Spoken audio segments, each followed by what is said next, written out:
A new report by Deloitte and RMIT has revealed the digital skills gap is costing Australian businesses $9 million a day. Joining us live now is Deloitte Access Economics partner, John O'Mahony. John, thanks for your time. When we talk about the digital skills gap, what exactly are you referring to here? What is it that workers aren't up to speed on?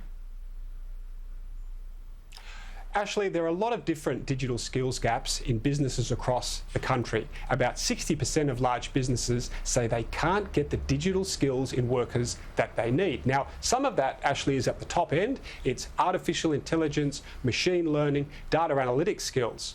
But there are also a lot of everyday digital skills that businesses say they can't get from workers at the moment. And the main one is actually just using software that's relevant for people's jobs. And that doesn't matter whether they're working in social work, in transport, or working in an office.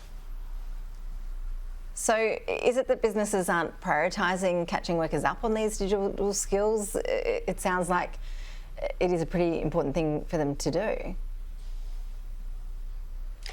Businesses at the moment have a mild preference for trying to hire these skills in the job market, Ashley. And of course, the problem at the moment is they can't get enough of those workers. Unemployment in this country at 3.5%, at historic lows, and lots of businesses are trying to hire for the skills that they need. What the new research from Deloitte Access Economics and RMIT Online shows today is there is another way, and that is to focus more of the business's expenditure on training their existing employees. The figure in our research today is a $1.5 billion investment from businesses could help close that digital skills gap. And that'll mean not missing out on the revenue opportunities, improving productivity, and actually being able to save costs in the business that they're facing at the moment from having to hire externally contractors to do some of these jobs. So, John, are you mainly thinking about large businesses here, or is it just as important for small and medium-sized family-run enterprises, for example? And how often should employees actually be refreshing their skills? How often do we need to do this in order to keep up with the digital world?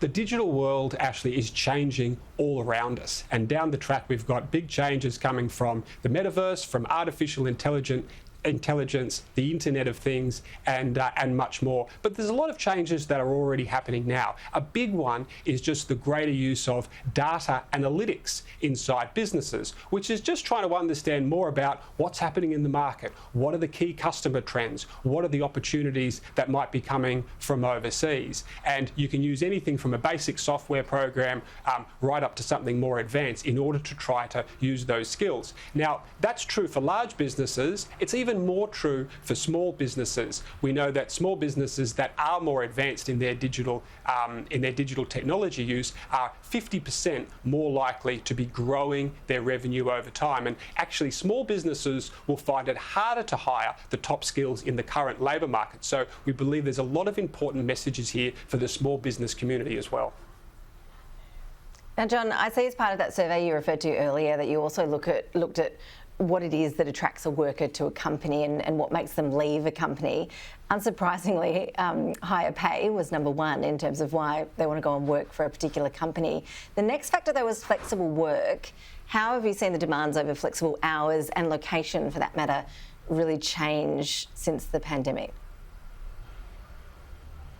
This has been the big change over the last couple of years, Ashley. Alongside pay, choice over where to work and when to work is a real value proposition for employees. They got a taste of it during the pandemic, being able to work from home or more flexibly, and they don't want to just go back to the old normal. And that might mean, working 3 days a week in the office and a couple of days a week from home, and being able to manage their personal commitments around time as well. There are, of course, some aspects of COVID-19, whether it's homeschooling or feeling as though people are, always on call for their businesses. They're things that people want taken out as we move to the new period in 2023. But by training more in digital skills. It doesn't have to mean going back to university and doing a PhD in data science. Even just doing a short course, it might take a week or a few weeks. Modular courses, online courses actually are becoming a lot more popular. This is ways that people can improve their experience